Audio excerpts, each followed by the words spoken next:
శ్రీమాత్రే నమ. జయ గురు దత్తాత్రేయ నమ. ఈ వీడియోలో మనం కుంభరాశి వారికి ఏప్రిల్ 26 నుంచి మే 2వ తారీఖు మధ్యలో జరగబోయే వారఫలాలు పరిశీలించినప్పుడు కుంభరాశి వారికి ప్రధానంగా తృతీయ స్థానంలో రవిగ్రహ ప్రవేశంతో వీరు చేసే ప్రయత్నాలు చాలా వరకు సక్సెస్ అవ్వడం జరుగుతూ ఉంటుంది. మీ యొక్క ప్రయత్నానికి అటు ప్రభుత్వాధికారులు, రాజకీయ నాయకులు, మిత్రుల సహకారం కూడా లభించడం వల్ల చాలా ధైర్యంగా మీరు మీ ప్రయత్నాలు ముందుకు వెళ్ళడానికి జరుగుతుంది. అది కొత్త ఉద్యోగ ప్రయత్నం అయినా అవ్వచ్చు, ఏదైనా కొత్త వ్యాపార ప్రారంభం అయినా దానికి తగు ప్రయత్నాలు చాలా వేగంగా జరిగే అవకాశం ఉంది. అలాగే ప్రయాణాల్లో మీకు కొంతమంది పరిచయమై వాళ్ళు మీకు సహకరించడం కూడా జరుగుతూ ఉంటుంది. సో అలాగే ఇది క్రీడా రంగంలో ఉన్న వాళ్ళకి కూడా మంచి ధైర్యాన్ని, సాహసాన్ని ఇస్తూ వెళ్ళిన ప్రతి చోట విజయ అవకాశాలు పెరుగుతూ ఉంటాయి. దానికి అదనంగా శుక్రుడు చతుర్థ స్థానంలో స్వక్షేత్రగతుడై మాలవ్య మహాపురుష యోగం అనే పంచమహాపురుష యోగం వల్ల ఈ జాతకులకి చాలా ధైర్యం పెరుగుతూ ఉంటుంది. స్థిరాస్తుల యొక్క వాల్యూ పెరుగుతూ ఉంటుంది. స్థిరాస్తులు కొనాలనే మీ ఆలోచన పెరుగుతూ ఉంటుంది. మాతృ సహకారం లభిస్తూ ఉంటుంది.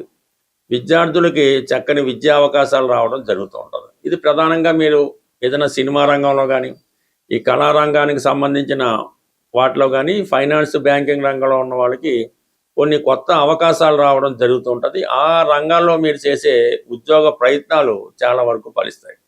ప్రధానంగా ఈ రాశిలో ఉన్నటువంటి స్త్రీలకి అటు ఉద్యోగ అవకాశాలతో పాటు వివాహ ప్రయత్నాలు కూడా ఫలించడం, మీలో ఒక ఆకర్షణ పెరుగుతూ ఉంటుంది. పుట్టింటి వారిని సహకారం కూడా మీకు ఈ సమయంలో లభించడం జరుగుతూ ఉంటుంది. అలాగే మీరు చాలా కాలంగా ఏదైనా దూర ప్రాంతంలో కానీ, విదేశంలో కానీ, విద్య కొరకు కానీ, ఉద్యోగం కొరకు కానీ, వివాహం కొరకు కానీ ప్రయత్నం చేస్తుంటే మీ ప్రయత్నం చాలా వరకు నెరవేరే అవకాశం ఉంది ఈ శుక్రగ్రహ అనుగ్రహంతో. ఇక ప్రధానంగా గురువు 5వ స్థానంలో ఉండడం వలన ఇది విద్యార్థులు చిన్న చిన్న ఆటంకాలు ఎదురైనప్పుడు కూడా ఫైనల్గా వారి యొక్క గమ్యస్థానాన్ని చేర్చుకోవడం జరుగుతుంటుంది. మీలో ఉన్నటువంటి టాలెంట్కి తగిన గుర్తింపు కూడా రావడం జరుగుతుంది. అలాగే ఆర్థిక పరంగా మీకు సహకారం లభిస్తూ ఉంటుంది. మీరు ఏదైనా విదేశంలో చదువుకోవాలన్నా, ఏదైనా పెద్ద యూనివర్సిటీలో చదువుకోవాలన్నా దానికి కావాల్సినటువంటి ఆర్థిక సహకారం ప్రభుత్వం వారి దగ్గర నుంచి కానీ, బ్యాంకుల నుంచి కానీ మీకు విద్య ఆటంకం లేకుండా ఆర్థిక పరమైన సహకారం ఈ గురువు యొక్క అనుగ్రహంతో మీకు రావడం జరుగుతూ ఉంటుంది.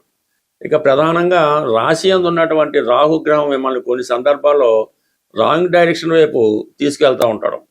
తొందరగా డబ్బు సంపాదించాలనే ప్రయత్నంలో కొన్ని అక్రమ మార్గాల్లోకి వెళ్ళడం కానీ, అలాగే కొన్ని అక్రమ మార్గాలు మీరు ప్రయత్నం చేయడం జరుగుతూ ఉంటుంది. డైరెక్ట్గా కాలేజీలో సీటు కాకుండా వేరే బ్యాక్ డోర్లో సీటు సంపాదించడం కానీ, విద్యా సంబంధించిన విషయాల్లో కూడా కొన్ని సర్టిఫికేట్లు జత చేయడం కానీ, ఈ విధంగా కొంత రాంగ్ సలహాలు మీకు లభిస్తూ ఉంటాయి. మీ ఆలోచన కూడా సులువుగా మీరు పొందాలనే ఉద్దేశంతో కొన్ని పొరపాట్లు కూడా మీతో చేయించడం జరుగుతూ ఉంటుంది. ప్రస్తుతానికి ఆ పొరపాట్ల వల్ల మీ పని పూర్తయినా దాని తర్వాత దాని పర్యవసానం చాలా విపరీతంగా ఉండడం జరుగుతుంటుంది. కాబట్టి ఏదైనా మీరు అటువంటి ప్రయత్నాలు చేయకుండా మీకున్న టాలెంట్తో ఏది ఒరిజినల్లో దానికోసమే ప్రయత్నం చేయాలి తప్ప అక్రమ మార్గాలు వెళ్ళడం వల్ల ఏంటంటే అది టోటల్గా జీవితాన్ని నాశనం అయ్యే అవకాశం ఉంటుంది. ఈ విషయాన్ని మీరు సీరియస్గా గమనించవలసి ఉంటుంది. అయితే ఆర్థిక విషయాల్లో ధనస్థానంలో శని, కుజ, బుధ గ్రహాల ప్రవేశంతో ఈ కుటుంబ సమస్యలు మీకు చాలా విపరీతంగా ఇబ్బంది పెడతా ఉంటాయి. ధనం ఉన్నప్పటికీ కూడా అది ఖర్చు పెట్టడానికి కానీ, దాన్ని వాడుకోవడానికి కానీ అనేక ఇబ్బందులు ఎదుర్కోవడం జరుగుతూ ఉంటుంది. ఒకవేళ మీరు స్థిరాస్తి అమ్మినా కూడా అది మీ చేతికి రాకుండా ఇబ్బంది పడుతూ ఉంటాయి. వచ్చినా కూడా కుటుంబ సభ్యుల మధ్య ఏకాభిప్రాయం లేకపోవడం వలన ఆ పని పూర్తి అవ్వలేకపోవడం, ఈ విధంగా కుటుంబ సభ్యులు అనేక విధాలుగా మీకు ఇబ్బంది పెడతా ఉంటారు. ఏదైనా కుటుంబ విషయాల్లో ముందు ఒక కొలిక్కి వచ్చిన తర్వాతే కొన్ని ప్రధాన నిర్ణయాలు తీసుకోవాలి తప్ప ఏదైనా ముందు మీరు నిర్ణయం తీసుకొని ఆ నిర్ణయం మీ కుటుంబ సభ్యులకు చెప్పినప్పుడు వారు 100కి 100 పాలు వ్యతిరేకించడం జరుగుతుంటుంది. కాబట్టి చాలా వరకు చాలా జాగ్రత్తగా నిర్ణయాలు తీసుకొని ఎవరికి ఇబ్బంది లేకుండా మీరు నష్టపోయినా పర్లేదు కానీ వారు నష్టపోకుండా చూడడం వల్లే ప్రస్తుతం మీ దగ్గర ఉన్నటువంటి కర్తవ్యం. అంటే వాళ్ళు చెప్పినట్టు మీరు నడుచుకోవాలి తప్ప మీ మాట చెల్లడానికి ఇప్పుడు ఏమాత్రం అవకాశం లేదు. ఆ చెల్లడానికి ప్రయత్నం చేస్తే మరిన్ని ఇబ్బందులు ఫ్యూచర్లో రావడం కూడా జరిగే సూచనలు ఉన్నాయి. ఈ పరిహారాలు చెప్పే క్రమంలో ఇక మనం జీవితంలో ఏది సాధించలేం, అన్ని దారులు మూసుకుపోయాయి, ఏ మార్గం లేదు అనుకున్న పరిస్థితుల్లో మీకు ఏదైనా ఒక పుణ్యక్షేత్రంలో, అంటే ప్రధానంగా శ్రీశైలం, ఈ శ్రీశైలం పుణ్యక్షేత్రంలో అనేక ధర్మసత్రాలు అవి ఉండడం జరిగింది. వాళ్ళు పడుకోవడానికి అకామిడేషన్ ఉంటుంది, అక్కడ భోజన సదుపాయాలు కూడా ఉంటాయి. అంటే అక్కడ కొద్దిగా సేవ చేస్తూ, ఆ వచ్చిన భక్తులు సేవ చేస్తూ అక్కడే మీరు ఒక 15 రోజుల పాటు గడపవలసి ఉంటుంది.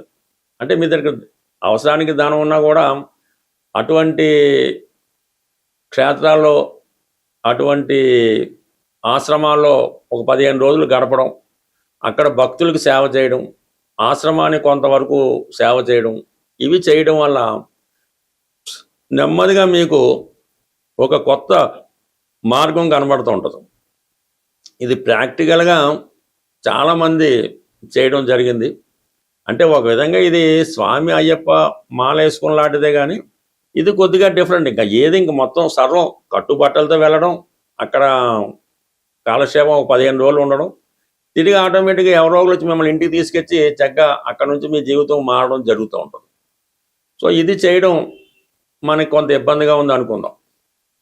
అటువంటి పరిస్థితుల్లో మీ గ్రామంలో, అంటే మీ ఊర్లో ఎనీ టెంపుల్, శివాలయం అవ్వచ్చు, ఆంజనేయ స్వామి టెంపుల్ అవ్వచ్చు, అది శుభ్రంగా ఉదయం పూట ఎవరు చూడకూడదు అనుకుంటే ఈ 5 గంటలకో లేచి శుభ్రంగా ఆలయ పరిసరాలన్నీ కూడా శుభ్రంగా తుడిసి, శుభ్రంగా వాటర్తో కడిగి, అంటే అది ఆ దేవాలయాన్ని శుభ్రం చేయడం.